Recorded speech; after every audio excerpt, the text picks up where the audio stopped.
देश की सबसे बड़ी कोकिंग कोल कंपनी पब्लिक हो रही है। चलिए इस आईपीओ को करीब से देखते हैं।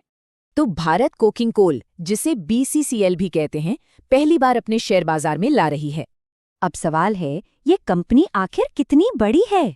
सोचिए, FY25 में देश का आधे से ज्यादा कोकिंग कोल इसी ने निकाला। 1972 में बनी ये कंपनी समझिए देश के स्टील और पावर सेक्टर की रीढ़ है। और इसका स्केल देखिए, मिनी रत्न कंपनी है जिसके पास अरबों टन का रिजर्व और 31,000 से ज्यादा लोग हैं।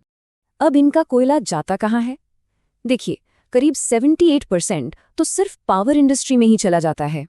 ठीक है, ऑपरेशन तो बहुत बड़ा है, पर क्या ये कंपनी पैसा भी कमाती है? चलिए फाइनेंशियल्स पर नजर डालते हैं। इस चार्ट को देखिए, रेवेन्यू तो स्टेबल है, पर नेट इनकम मतलब असली मुनाफा ऊपर नीचे होता रहा है। और ये नंबर्स देखिए, खासकर रिटर्न ऑन नेटवर्थ। ये बताता है कि कंपनी अपने पैसे पर कितना कमा रही है। एक जरूरी बात, ये एक ऑफर फॉर सेल यानी OFS है।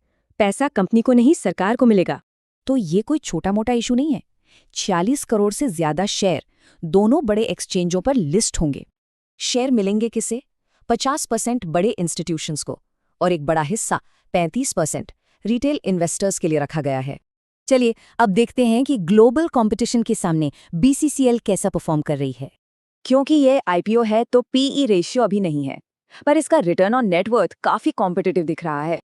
और अगर इसमें दिलचस्पी है तो ये रही आईपीओ की जरूरी तारीखें, खुलने से लेकर लिस्टिंग तक।